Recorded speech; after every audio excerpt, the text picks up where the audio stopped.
Dear students, let us solve the fourth problem of materials of cost accounting. Before solving the problem, I would like to read it. Listen. From the following particulars, prepare store ledger statement by using first in first out method. January 1st, opening balance 500 units at rupees 25 per unit. January 3rd, issue 250 units. January 4th, purchases 200 units at rupees 26 per unit. January 12th, return from a work order 15 units at rupees 24 rupees per unit. January 15th, issue 180 units. January 16th, stock verification reveals loss of 5 units. January 20th, purchases 320 units at the rate of 30 rupees per unit. January 28th, stock verification reveals a loss of 8 units. January 30th, issue 112 units.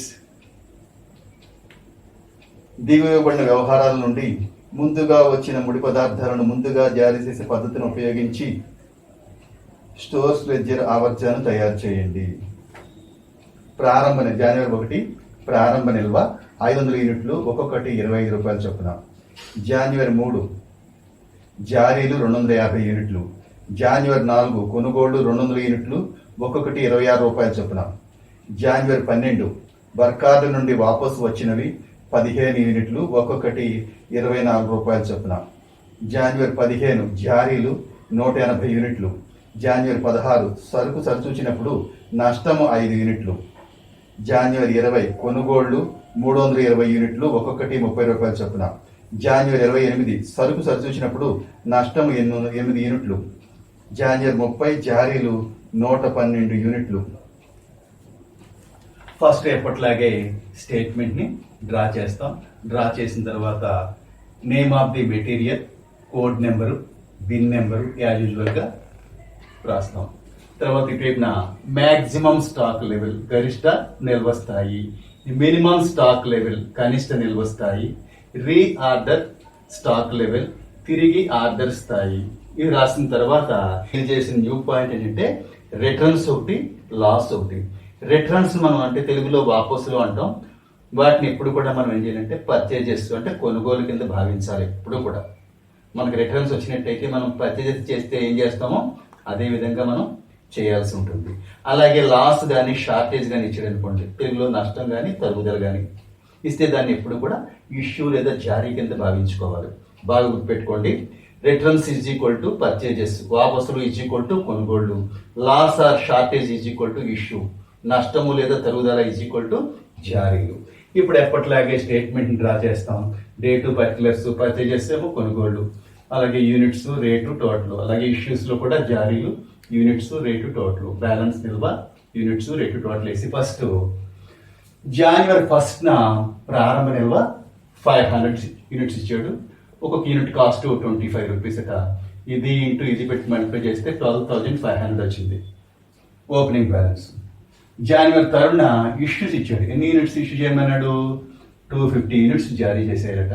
250 into 25 rupees అంటే 6,250 వచ్చింది. అప్పుడు 500 యూనిట్స్లో 200 యూనిట్స్ని issue చేసేసాం. ఇంకా బ్యాలెన్స్లో ఎన్ని ఉన్నాయంటే 500 minus 250 that is equal to 250 units 25 rupees చొప్పున 6,250 rupees అవుతుంది. Again we purchased on January 4th 200 units 26 rupees చొప్పున. 200 ఇంటూ 26 అయితే 5,200 అవుతుంది. పర్చేజ్ చేసిన వెంటనే మనం ఏం చేస్తాం?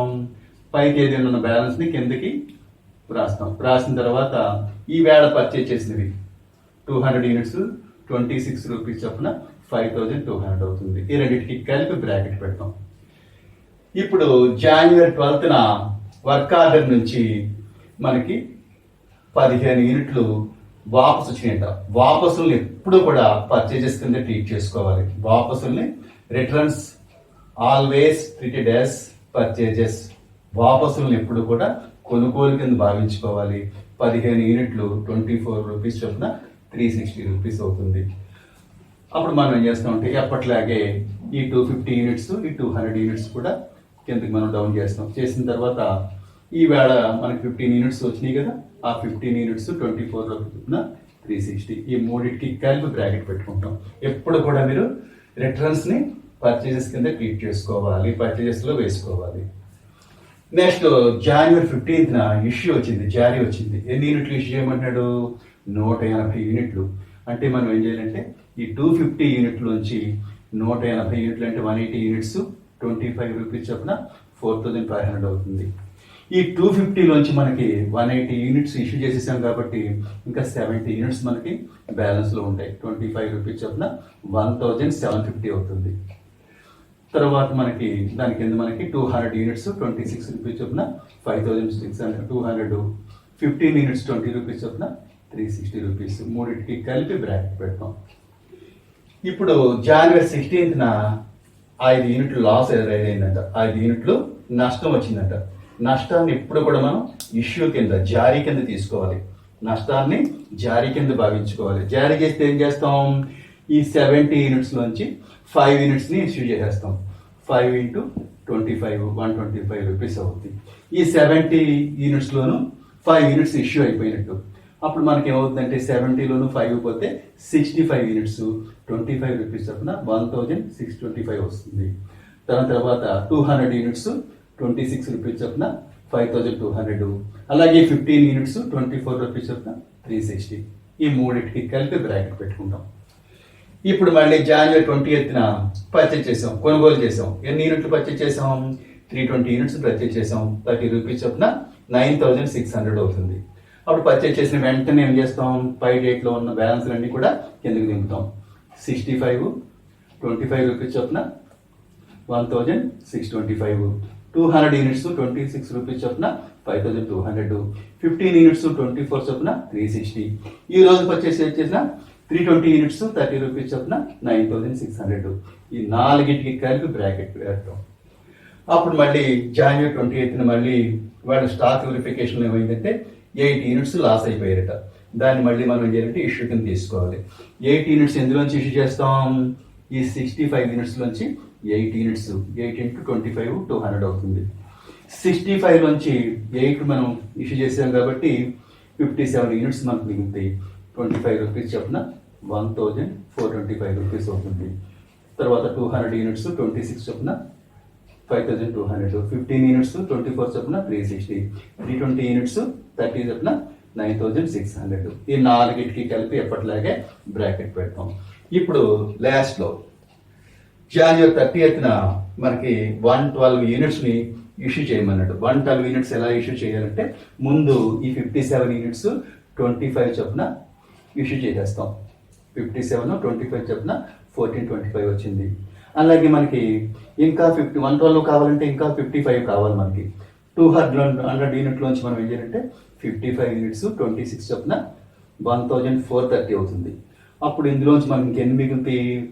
200లోంచి 55 మనకు డిడక్ట్ అయిపోతే కనుక ఇష్యూ చేసేసాం కాబట్టి ఇంకా 145 మిగులుతుంది.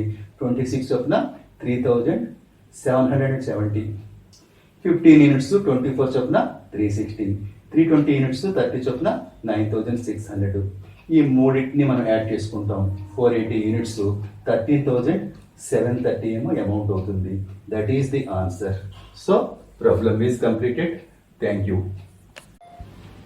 Dear student, let us solve the fifth problem in materials of cost accounting. Before solving the problem, I like to read it. Listen. From the following details, prepare store ledger using the method of first in first out.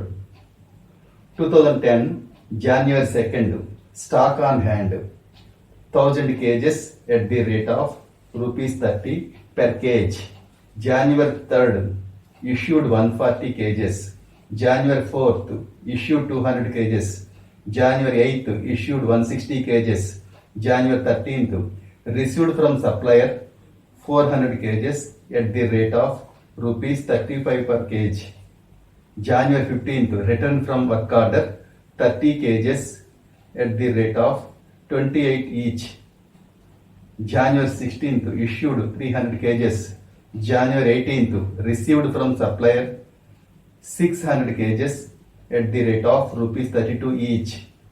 January 20th issued 550 kgs. January 22nd received from supplier 400 kgs at the rate of 34 per each. January 24 issued 250 kgs. క్రింది వివరాల నుండి ముందుగా వచ్చిన materials ను మొదట జారీ చేయు పద్ధతిలో స్టోర్ సామర్థ్యాన్ని తయారు చేయము. 2010 జనవరి 2 ప్రారంభ నిల్వ 1000 కిలోగ్రాములు, కిలోగ్రాము ఒక్కంటికి 30 రూపాయల చొప్పున. జనవరి 3 జారీ 140 కిలోగ్రాములు. జనవరి 4 జారీ 200 కిలోగ్రాములు. జనవరి 8 జారీ 160 కిలోగ్రాములు. జనవరి 13 సరఫరాదారు నుండి వచ్చినవి 400 కేజీలు, కేజీ ఒక్కంటికి 35. జనవరి 15 వర్క్ ఆర్డర్ నుండి వాపసు వచ్చినవి 30 కిలోగ్రాములు, కిలోగ్రాము ఒక్కంటికి 28 రూపాయల చొప్పున. జనవరి 16 జారీ 300 కిలోగ్రాములు. జనవరి 18 సరఫరాదారు నుండి వచ్చినవి 600 కిలోగ్రాములు, కిలోగ్రాము ఒక్కంటికి 32 రూపాయల చొప్పున. జనవరి 22 సరఫరాదారు నుండి వచ్చినవి 400 కిలోగ్రాములు, కిలోగ్రాము ఒక్కంటికి 34 రూపాయల చొప్పున. జనవరి 24 జారీ 250 కిలోగ్రాములు. ఎప్పటిలాగే స్టోర్స్ లేజిని డ్రా చేస్తాం. డ్రా చేసి name of the raw material, code number, bill number వేసిన తర్వాత maximum stock level, minimum stock level, reorder level, తెలుగులో మనకు గరిష్ట నిల్వ స్థాయి, కనిష్ట నిల్వ స్థాయి, తిరిగి ఆర్డర్ స్థాయి రాసేసుకుంటాం. రాసిన తర్వాత ఇక్కడ డేట్ మెన్షన్ చేస్తాం, పర్టికులర్స్, ఎప్పటిలాగే పర్చేజెస్, అందులో యూనిట్స్, రేటు, టోటల్, అలాగే ఇష్యూస్, జారీలు, యూనిట్స్, రేటు, టోటల్, అలాగే బ్యాలెన్స్ నిల్వ, యూనిట్స్, రేటు, టోటల్ వేసిన తర్వాత ఫస్ట్ 2010 జనవరి 2న ఓపెనింగ్ బ్యాలెన్స్ అంటే ప్రారంభ నిల్వ 1000 కేజీలు ఇచ్చాడు, కేజీ ఒక్కంటికి 30 రూపాయల చొప్పున 30,000 అవుతుంది. అది బ్యాలెన్స్లో నమోదు చేస్తాం. చేసిన తర్వాత జనవరి 3 ఏం జరిగిందంటే ఇష్యూస్ చేసాం, జారీలు ఎన్ని 140 కేజెస్ 30 రూపీస్ చొప్పున 4200 అవుతుంది. అప్పుడు 1000లోంచి 140 డిడక్ట్ చేస్తే 860 బ్యాలెన్స్లో ఉంటాయి. రేట్ 30 రూపీస్, 25,800 అవుతుంది. జనవరి 4న అగైన్ ఇష్యూస్ వచ్చినాయి, జారీలు వచ్చినాయి. 200 యూనిట్స్ చేయమంటున్నాడు, 30 రూపీస్ చొప్పున 6000 అవుతుంది. 860 మైనస్ 200 అంటే 660 వస్తుంది యూనిట్స్, 30 రూపీస్ చొప్పున 19,800 అవుతుంది. జనవరి 8న కూడా మళ్ళీ ఇష్యూస్, జారీలు వచ్చినాయి. 160 యూనిట్స్ 30 రూపీస్ చొప్పున 4,800 అవుతుంది. ఇంకా బ్యాలెన్స్లో 660లోంచి 160 డిడక్ట్ చేస్తే 500 యూనిట్స్ 30 రూపీస్ చొప్పున 15,000 అవుతుంది. ఇప్పుడు జనవరి 13 ఏం జరిగిందంటే రిసీవ్డ్ అంటే పర్చేజెస్ అని అర్థం, కొనుగోలు కింద తీసుకోవాలి వచ్చినవి ఏదో. అవి ఎన్ని వచ్చినాయి అంటే 400 కేజెస్ 35 రూపీస్ చొప్పున 14,000 అవుతుంది. పర్చేజ్ చేసిన వెంటనే మనం పై డేట్లో ఉన్న బ్యాలెన్స్ మనం కిందకి దింపుతాం. 500 యూనిట్స్ 30 రూపీస్ చొప్పున 15,000. ఈ రోజు పర్చేజ్ చేసిన 400 యూనిట్స్ 35 చొప్పున 14,000. ఈ రెండింటికి కలిపి బ్రాకెట్ పెడతాం. ఇప్పుడు రిటర్న్స్ వచ్చినాయి. రిటర్న్స్ని ఎప్పుడు కూడా మనం ఏం చేసుకోవాలి, పర్చేజెస్ కింద తీసుకోవాలి. రిటర్న్స్ని ఎప్పుడు కూడా కొనుగోలు కింద భావించాలి, వాపసుల్ని కొనుగోలు కింద భావించాలి. కాబట్టి 30 కేజీలు 28 రూపాయలు చొప్పున 840. అప్పుడు మనం కొన్న వెంటనే మనం చేస్తాం, ఈ 500 యూనిట్స్ని 30 రూపీస్ చొప్పున 15,000, 400 యూనిట్స్ 35 చొప్పున 14,000. వాటిని మనం కిందకి దింపి ఈ రోజు 30 యూనిట్లు ఆఫర్ రిటర్న్ వచ్చినాయి కదా, 28 రూపాయల చొప్పున 840. ఈ మూడింటికి కలిపి బ్రాకెట్ చేస్తాం. ఇప్పుడు మనకి జనవరి 16న ఇష్యూ వచ్చింది, జారీ వచ్చింది. ఎన్ని యూనిట్లు ఇష్యూ చేయమంటాడు, 300 యూనిట్స్. అంటే ఈ 500లో 300 యూనిట్స్ 30 చొప్పున 9,000 అవుతుంది. ఈ 500లో మనం ఎందుకు ఉంటాయి మన దగ్గర బ్యాలెన్స్లో 200 యూనిట్స్ 30 రూపీస్ చొప్పున 6,000 అవుతుంది. తర్వాత 400 యూనిట్స్ 35 చొప్పున 14,000, 30 యూనిట్స్ 28 చొప్పున 840. ఈ మూడింటికి కలిపి మనం బ్రాకెట్ పెడతాం.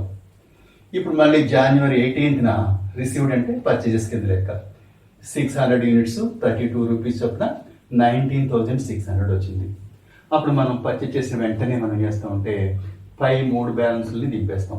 200 యూనిట్స్ 30 రూపీస్ చొప్పున, 400 యూనిట్స్ 35 చొప్పున, 30 యూనిట్స్ 20 చొప్పున, 28 చొప్పున 840. ఈ రోజు మనం 600 యూనిట్స్ పర్చేజ్ చేసాం కదా, 600 32 చొప్పున 19,200. ఈ నాలుగిటికి కలిపి బ్రాకెట్ చేస్తాం.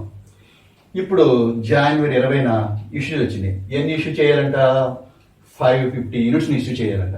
550 యూనిట్స్ ఎలా చేయాలంటే, ముందు ఈ 200 30 రూపీస్ చొప్పున 6,000 అవుతుంది. ఇంకా మనకి ఇంకెన్ని కావాలి? 550 కావాలంటే ఇంకో 350 కావాలి. ఈ 400 లోంచి 350 తీసుకోండి, 35 చొప్పున 12,250 వస్తుంది. అప్పుడు ఇందులో ఇంకా 50 యూనిట్స్ మిగిలిపోతాయి. 35 రూపీస్ చొప్పున 1750.